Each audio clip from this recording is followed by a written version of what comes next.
So Chris and I have literally tried every kind of workout you could ever imagine.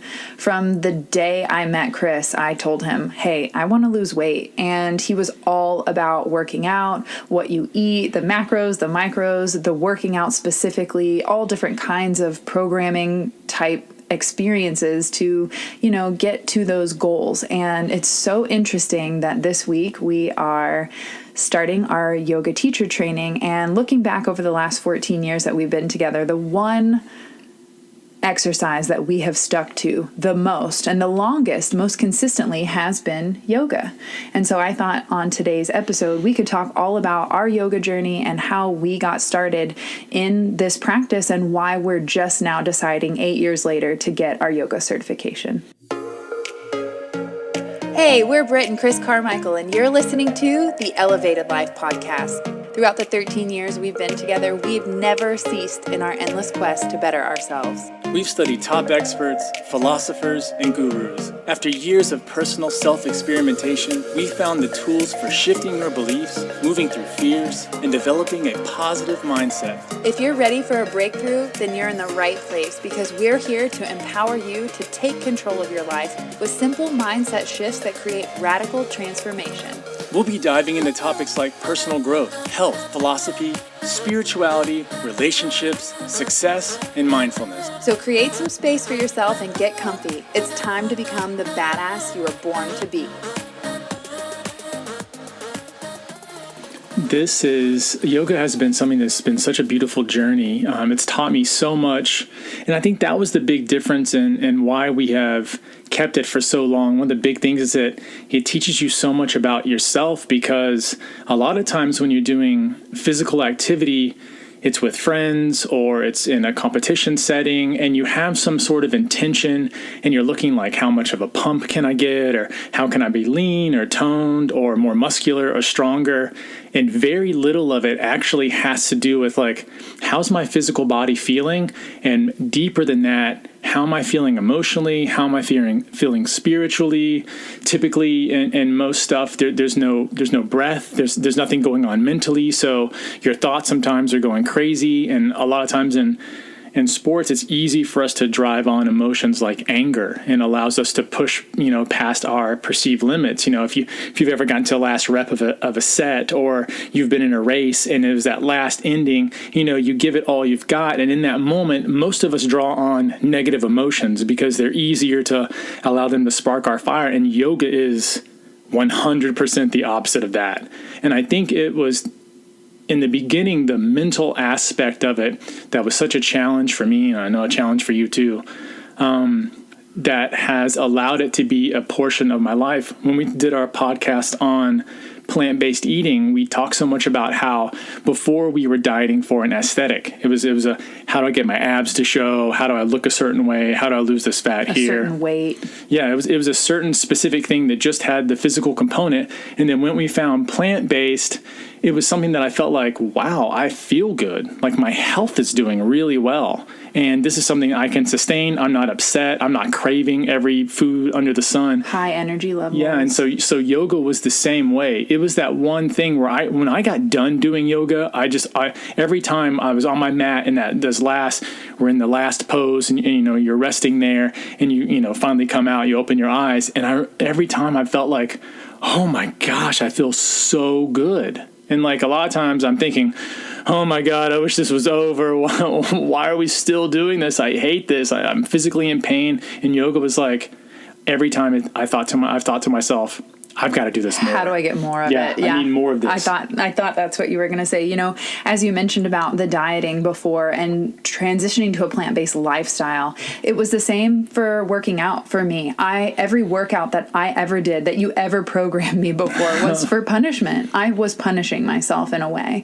And in yoga, for the first time, I got to meet myself. And when we first stumbled upon yoga, we were in CrossFit. This was back in 2012. And if you heard our Intuition Mountain story, how we got trapped on the mountain in 2012, it was CrossFit and a combination of yoga, the breathing exercises, and the strength from CrossFit that saved our asses and got us off that mountain. But During our CrossFit days, we were starting to get really tight. Our muscles were being extremely worked and not stretched. And we realized that our flexibility was decreasing, although we needed that kind of flexibility to pull off those heavy Olympic lifts.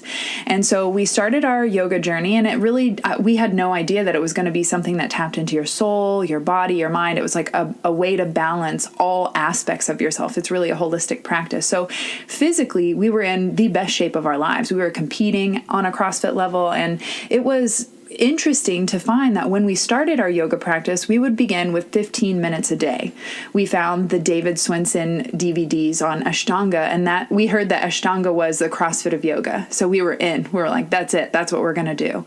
And we started with those 15-minute series. And I remember specifically in the beginning, I was in downward dog, and I heard my internal self say, and this is so important because this is where it really creates awareness. How are you talking to yourself? You know, the stories that we tell ourselves really shape the reality and the experience that we have. And so this moment, this awareness really showed me where I was at mentally in my yoga game. And I was in downward dog, and I heard my internal voice say, you can't be doing this shit. And I said to myself internally, what shit? This yoga stuff. You've got to be doing the laundry. And that's when I knew I needed to up it to 30 minutes because I don't even do the laundry. And so my brain was really trying to take control. And that's what yoga is a complete surrender. Yeah, this wasn't our first yoga experience. And I'm glad that we had our original one first. We went to, Britt talked me into going to 24-hour fitness yoga class. And she's like, shout out to whoever taught that. I don't even remember her name, but it was our first yoga class ever. So we get into this yoga class. And of course, I'm the only guy there, which is not a problem. I liked being there with only women. But I get in there. And for one, I couldn't do anything. I mean, my flexibility for my whole life has been atrocious. In the beginning, I could not touch my kneecaps or barely touch my kneecaps if I was bending down trying to touch my toes. And I could not reach my arms very high over my head. I could not get my arm in a straight up and down position. I could get it, just above my headline. And I had all these blatant physical problems I didn't know about, but I get in this class and I didn't like it. Like it wasn't just that aspect of it. It was, if you go to yoga classes sometimes, especially at bigger gyms, they look like workouts because people are at the gym looking for a workout. And so when we left that class, I thought yoga's crap and I'm not going to, I now know why I felt like this is stupid. I'm like, yoga will never be a thing for me.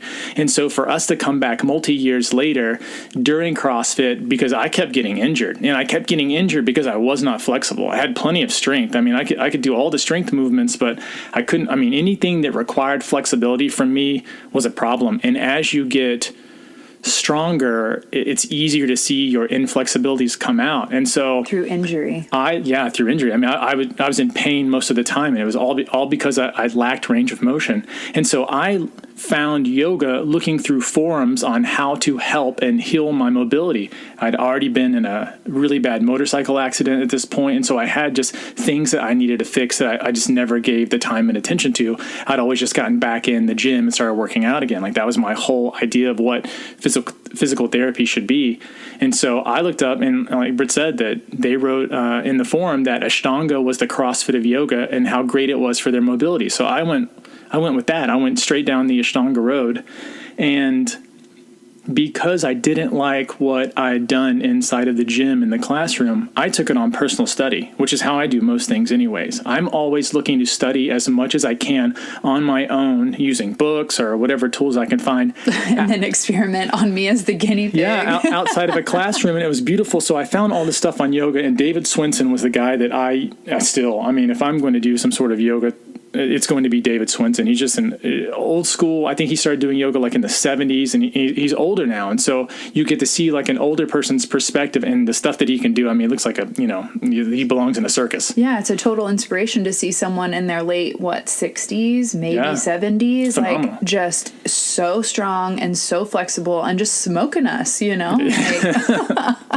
And that just blew my mind to, start learning from that instructor. And it showed me, one of the things we learned learned in the beginning was your age is reflected in the flexibility of your spine. And to see these older people getting into these crazy postures and being able to have like massive control over their body and the strength that it takes to control the body, that to me was so inspiring. And I was quickly disengaged with CrossFit as soon as I found yoga. I was like, I am done. I'm done here. I don't have any more anger to burn out. And that's what I quickly realized, is that yoga was helping me to process through the emotions. Although CrossFit was in a way, I wasn't aware of what I was doing. I just knew I got a lot of anger. I'm going to the gym. I'm going to lift a lot of heavy weight, push all that energy out, and then I feel better. But I wasn't aware of why that was happening. Yeah, and it's not till in the yoga that we do, and most of the other ones too, it's a movement with a breath count. So you're like breathing in for a count of, let's say, 4, and then you're exhaling again for the count of 4 while moving your body. And so it's always these slow, long, deep controlled breaths, and it puts you into this meditative state. And in that state, you become really hyper aware of what your thoughts are, and you realize that you're always thinking. I mean, it's very difficult for the majority of us to turn off our brains, and so we're always thinking, and a lot of times what we say to ourselves isn't positive. And before then, I was not aware of it as much, except on times where I'd gone on long walks or maybe done some sort of like fasting or something like that. Then you become aware of it. But in regular everyday life, our thoughts come up, and then we take them as truths, and then we act out those thoughts. So if your thought comes up saying, I'm angry, I'm pissed off, then you do something that an angry person will do. Whereas in yoga, you might get angry, but you can't do anything. You're still stuck doing the series that you're on. And so all you can do is sit there and breathe through those thoughts. And what you come to realize is that your thoughts are not you. And you do not have to listen to them. You do not have to act on them. You don't have to do anything. And so it began to give me a moment of distance, or a moment of pause in between when I thought something and in between when I took action on that. And for that, every time that I got upset or every time that something happened in my life, I've now been able to space myself so that I have a moment where I can actually think, or I can feel what comes up but not be moved by it. And the same with emotions, because they're energy in motion. And so when that emotion comes up, you are in an asana or a posture, and you can't just like, I'm mad, and just like start yelling or rambling or talking about the thoughts. Like, you have to witness it. And that's what I love so much about yoga.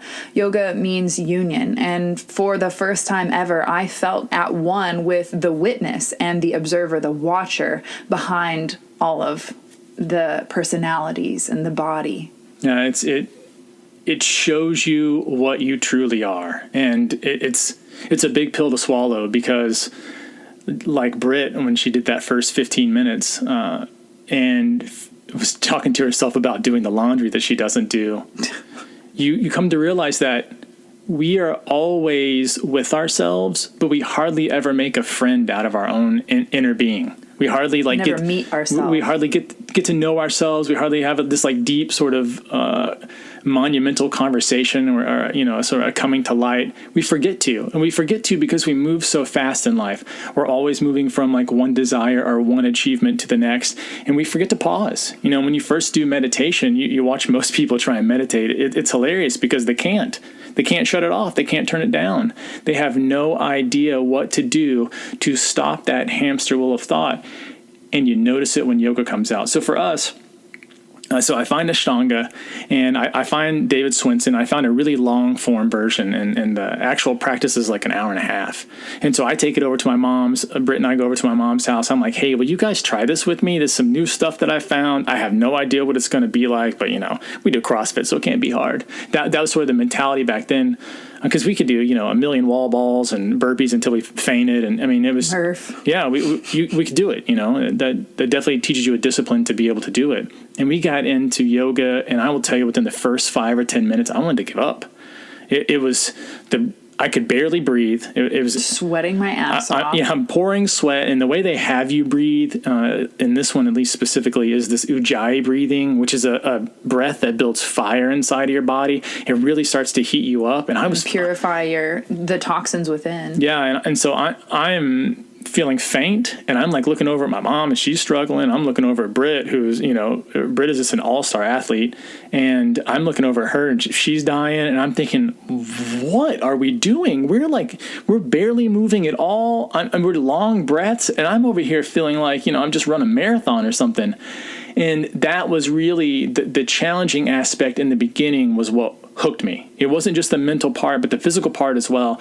And doing stuff that I suck at. I feel like a lot of us want to run away from doing things that we suck at. And it's really where you get the most return or the most payback on your time. Because when you suck at something, you have the greatest opportunity for the most amount of change. Something we hear from our elevators literally every month in our membership club, where we teach a yoga posture and a meditation practice every single month, a new one, so that you can continue to learn, but also practice on the same one. The thing that we hear the most from our elevators is, but I'm not good at that. I'm not good at yoga, or I am not good at meditation. Well, that's why it's called a practice, because we all suck at it. We all suck in the beginning. And the more we practice, the better we become. And with yoga, they say it's 99% practice, 1% theory. So this is really the space to finally be able to meet your mind and to turn it off for the first time. So many people overthink so much, and especially, it's not overthinking fun, it's overthinking in the worry and the stress and the fear. What is that statistic on how many thoughts per day people have? Science estimates that we have 40,000 to 90,000 thoughts per day, and of those thoughts, over 90% are negative, and 85% are the same as the day before. So it's a loop. We're literally playing a record, and most of us don't enjoy the record we're playing. And the other thing that really hooked me on the yoga was, once you become hyper aware, aside from what's going on in your head, which is something that we all really need to get a handle on, because you live a much better life once you don't act out all your thoughts. You just do. Especially if 90% of them are negative. Yeah, and then the next part was, I became really aware of my physical body. So all those blatant inflexibilities came out, and you definitely learn about them very quickly.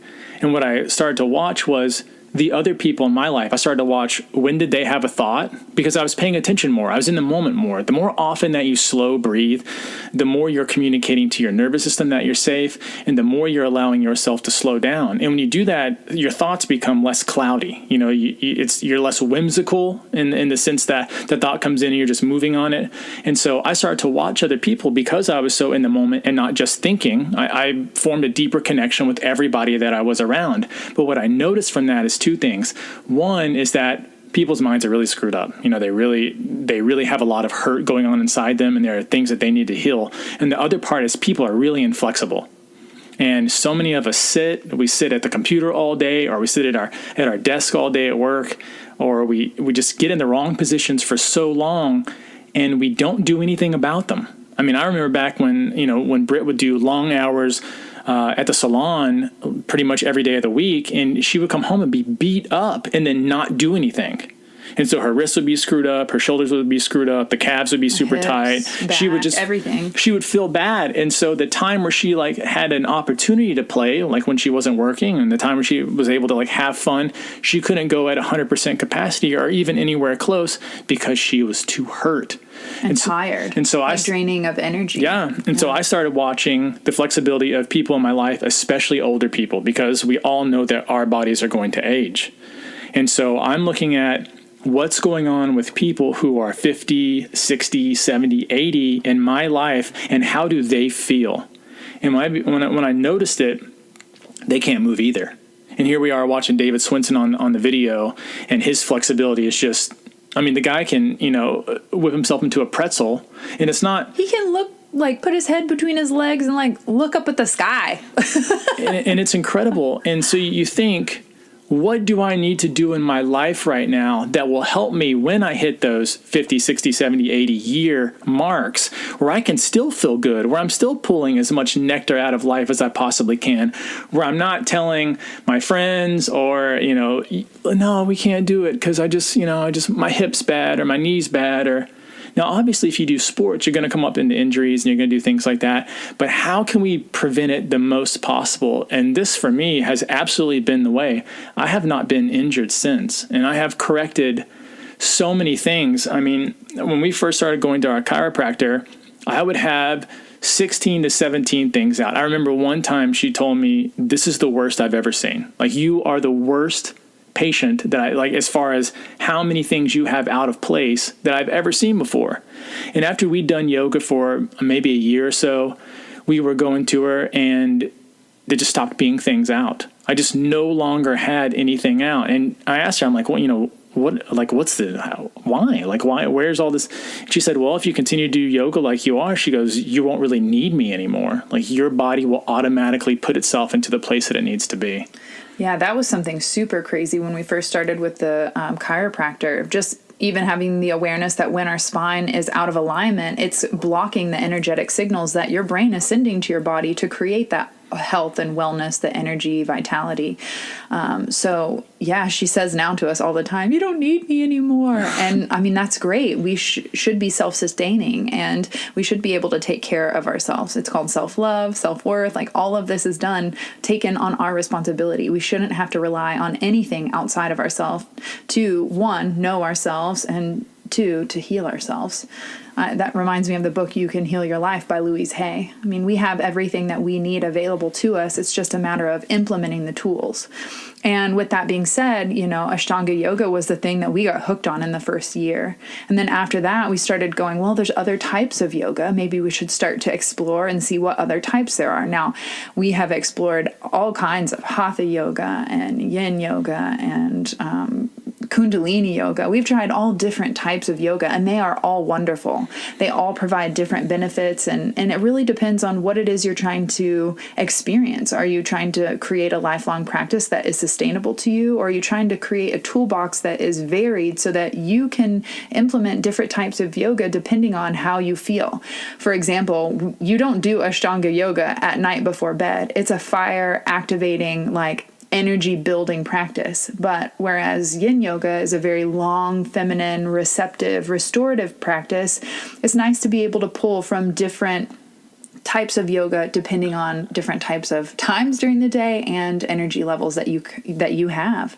And that's what's cool about yoga, is you create the awareness within yourself enough to know what you need in each moment. Yeah, it's just a toolbox, and you need multiple tools, and you cannot, get a screw out with a hammer. It's going to be hard.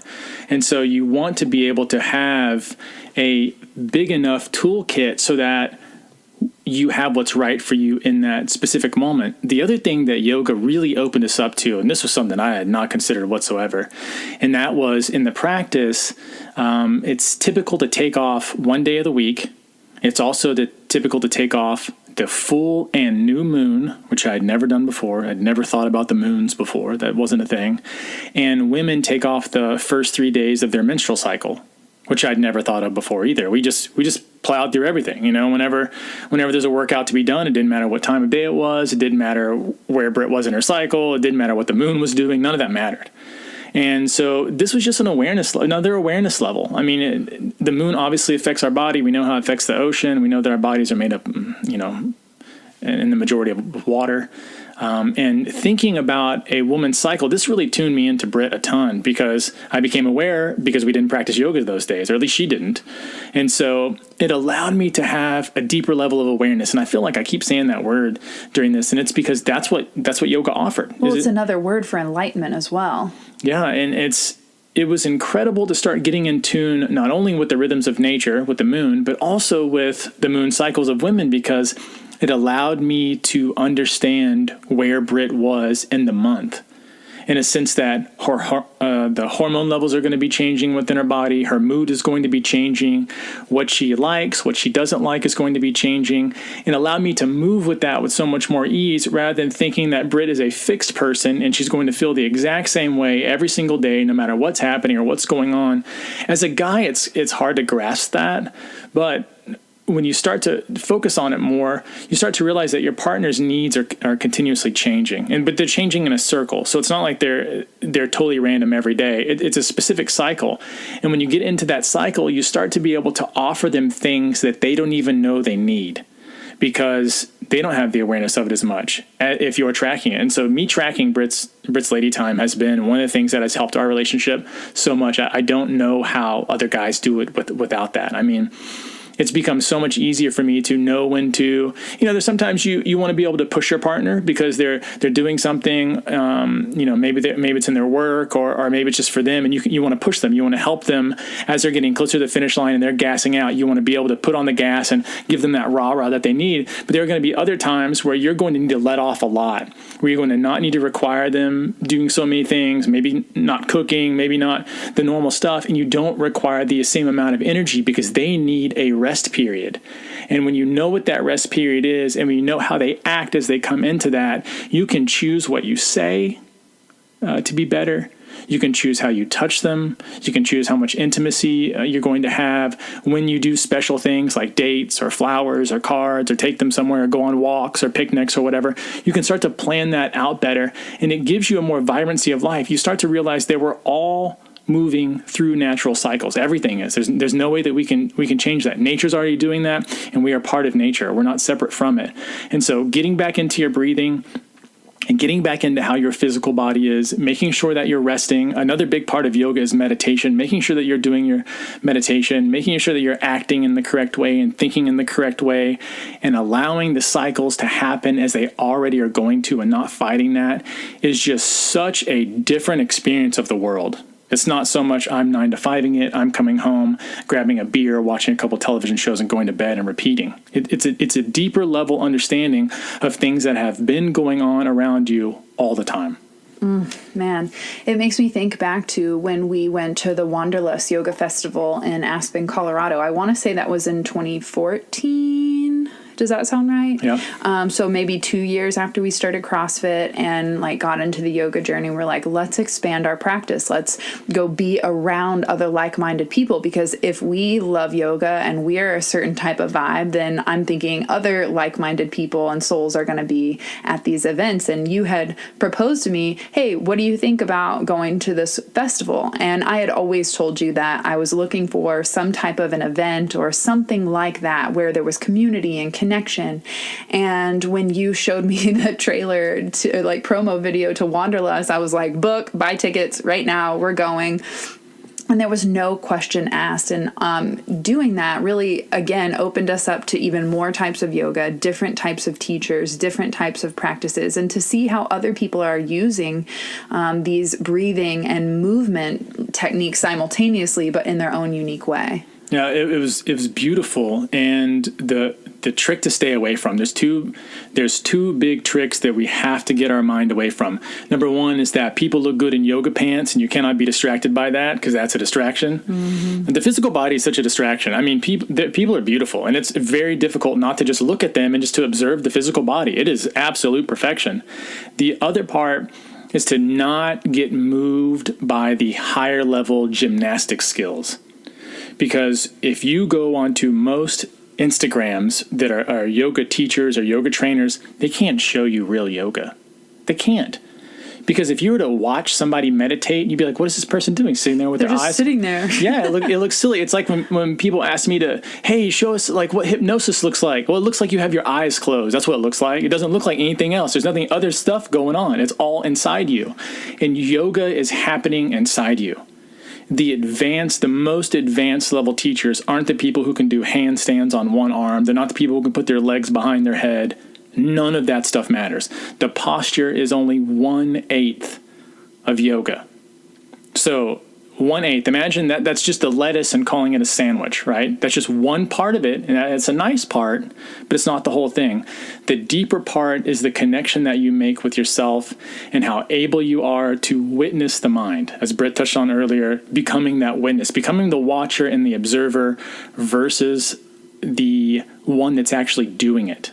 You start to watch that, and that is advanced yoga. So don't get swayed by, I can't do that, and push-ups are hard for me, and how am I ever going to be able to do these crazy things? Because none of that stuff even matters at all. That is what we show on Instagram because the pants are cute and people look good in them, and it's great to see people with really fit bodies, and it's great to see them doing physical feats that are difficult. But that's not yoga. That is very fantastic gymnastics and dancing, which are both great sports. Those are great sports. And posing, certain postures. And I love watching. I love watching gymnastics. I love watching people dance. It's it's very heart opening. But if you for a moment confuse that with yoga, you have two different things. Yoga is not just stretching with breathing. It's a deeper level of knowing.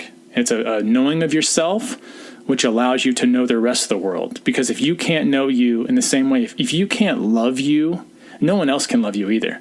You won't allow them to. You won't be receptive enough to be able to receive that. And so this is not just talking about a physical practice. This is not just talking about a bunch of push-ups or flows or anything like that you normally see advertised when people talk. It's not about arm balances. That's crap. The splits, it's crap. That's gymnastics.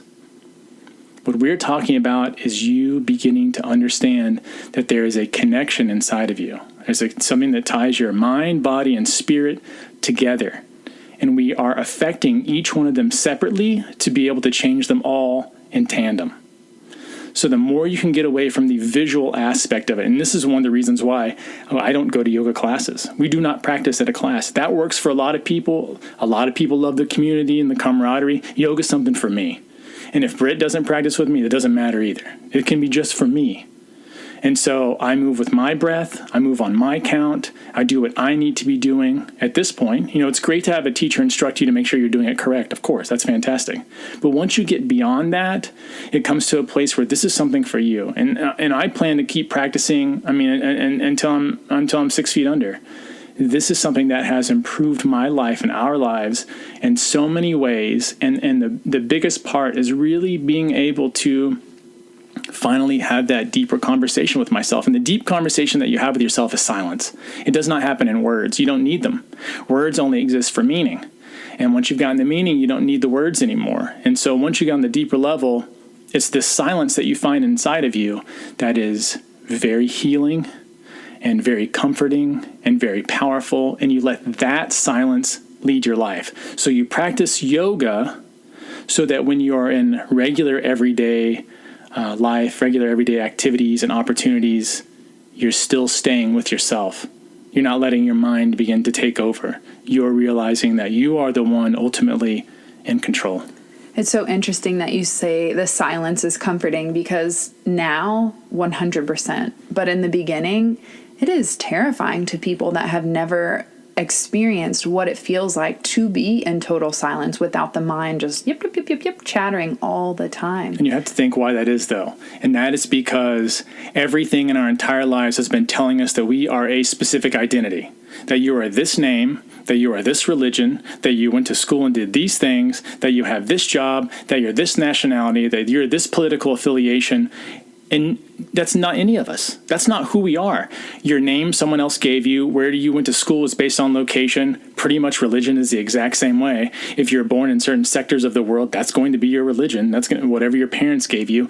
So anything that someone can give you is not you. Your name is not you. None of that is you. What you have achieved in life is not you. You are that silent observer of everything. And it's difficult to see that, and it's difficult to understand that, because it's not an understanding. It's not something that you think with your mind. Your mind's keen ability is to identify with certain things and to keep that identification alive long enough so that it can build an image around it. Like, that's all you're really trying to do with your mind.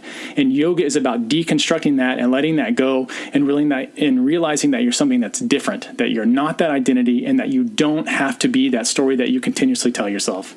The definition of intuition is knowing beyond logic. And so using your mind to make this connection is absolutely impossible.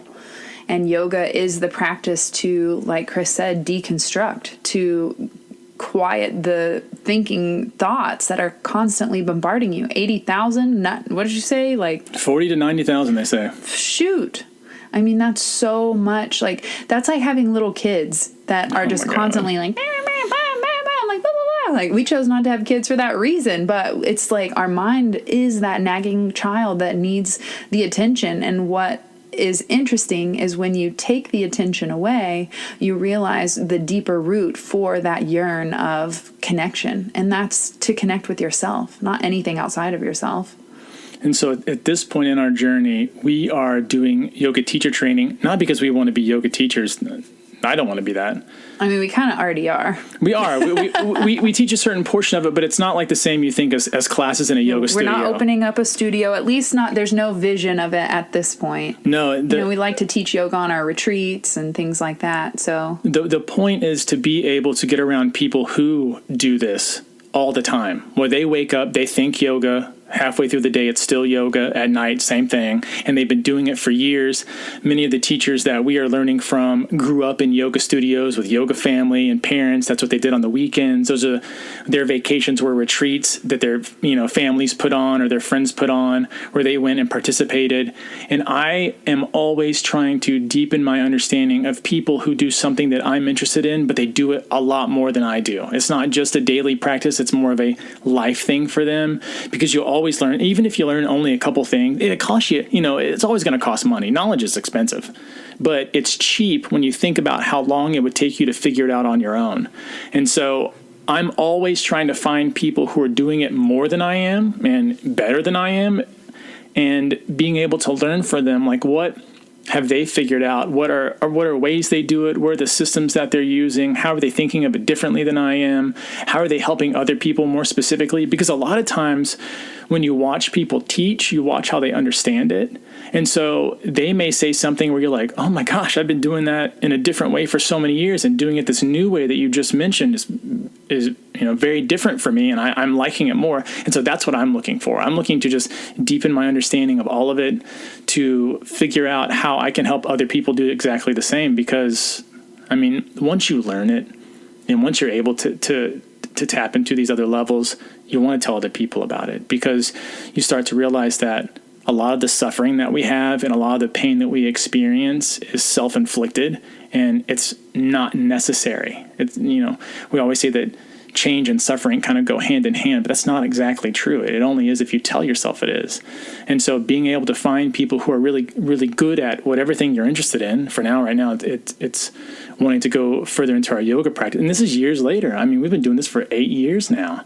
And so it's now time. It's now time to re-up the rules, to refigure out how we can dedicate ourselves even more, how we need to change what we're doing, and maybe some spots that we're lagging behind that we can't see. And having people and teachers and coaches have always helped us to do that in whatever realm it's been. And I can't wait to share more stuff, especially on here, about what we learn, because there's going to be something that's going to come out of this. We're going to be really, really powerful and really, really healing. I can already feel the people that we are surrounding ourselves with are phenom. These are not just, fly-by-night amateurs that got a certification on a weekend and they signed up somewhere online to print it out themselves. These are really hardcore practitioners, and I can't wait to share more of the information with you. I know this is a 5-week journey that we are embarking on. Although it will last a lifetime, we'll have to record another episode at the end of the 5 weeks and let you guys know exactly what we're thinking, how we're feeling, what we've learned. And I have a feeling that all of the yoga classes that we teach inside the Elevated Life Club and meditations are going to be taken to a whole nother level, just gathering more tools to be able to share that with other people. Because as you mentioned, it's all about perspective. If you can shortcut by looking at life through someone else's perspective, then why not take the time to learn and to grow? And that's exactly why so many people join the Elevated Life Club, because we have taken decades of knowledge in all different categories of life and boiled it down to what's really important and how to create that lasting change. So people can hop in no matter where they're at on their spiritual journey and say, oh, I'm dealing with sexual trauma. Oh, I need to learn how to manifest. Oh, I have money blocks. Oh, my relationship and intimacy is out. There's so many different categories that we've helped people to up level by shortening the curve, by cutting around all the areas that you waste so much time in. And I feel like yoga does that for us. It just gets us back to the core. It creates that clarity on like, what's that next step that we want to take in our life.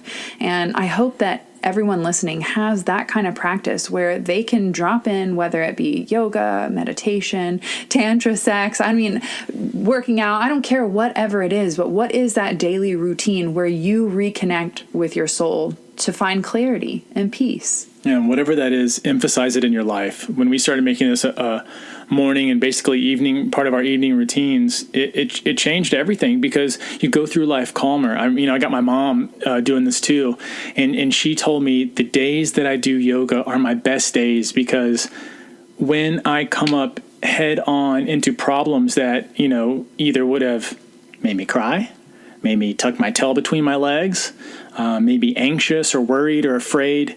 It was that deep, long breathing that I spent 15, 30 minutes or even an hour doing that kept me solid. It kept me on my feet and realizing who I really am and what I'm really here to be doing. And it gave me that pause that I needed. So look into what your routines are. Look into what your systems or your rituals are.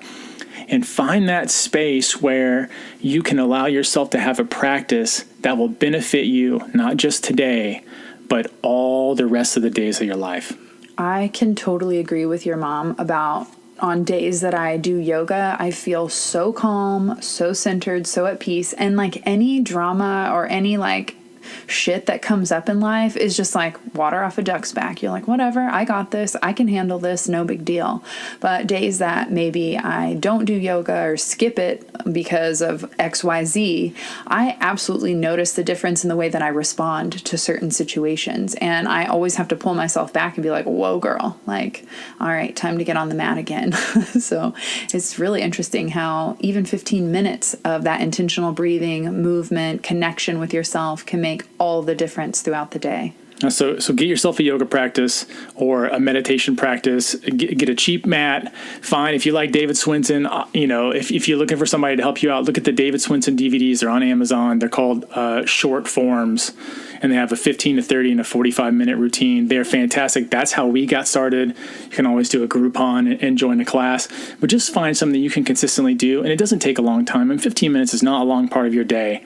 And the dividends that it will pay, I think you will find insanely rewarding. Yeah, and if you're someone who is a yoga practitioner and you're thinking about taking your journey to the next level, like no affiliation, no promotion here, but just like genuine, go check out Carson Clay Calhoun. He is who we are starting our yoga practice with, and it has been such a joy watching his evolution as a yoga teacher also, because we came across him so long ago and it was really hard to get a hold of any of his workshops or classes. They weren't digital, and he was always about doing it in person. And when you came to me and said, hey, he's got an online digital certification, what do you think? It was a no-brainer. We signed up immediately. And so I am just wanting to give him a shout out to say, hey, man, thank you so much for sharing your wisdom. And we look forward to the next 5 weeks of learning intensely. I mean, we've already kind of like had a preview this morning. We got started on our yoga practice, our stretching, breathing, Wim Hof breathing, like, oh man, cold. I even took a cold shower.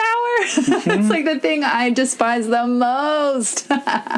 So I think it's going to really challenge us to do things that we, have done in the past, but maybe not like strung it all together.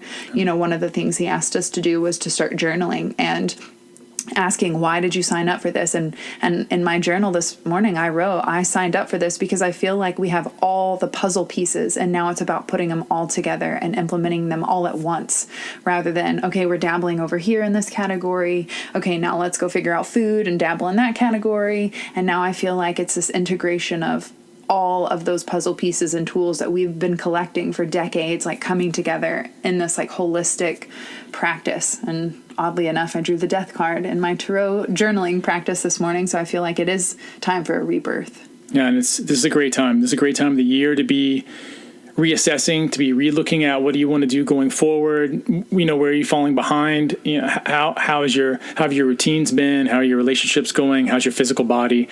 What have you been eating? Are you drinking good fluids? Are you sleeping well enough? And to always be coming back to like, I have to nourish myself. Like if you don't nourish yourself, you don't give your body and your mind the things that they need, you just can't perform. And having a system and having a way of doing it that allows you on a daily basis to pull it all together and to say, you know what, I feel good. If you feel good for a long enough amount of time, if you were to feel good for the next 6 months, you wake up every day and go, I feel good. Just on most days, on average, I feel good. Think about what life is like once you do that for a long enough time. You really start to affect things in ways that you can't think about when you're on the sideline. It's that feeling good that resonates out of you that touches other people.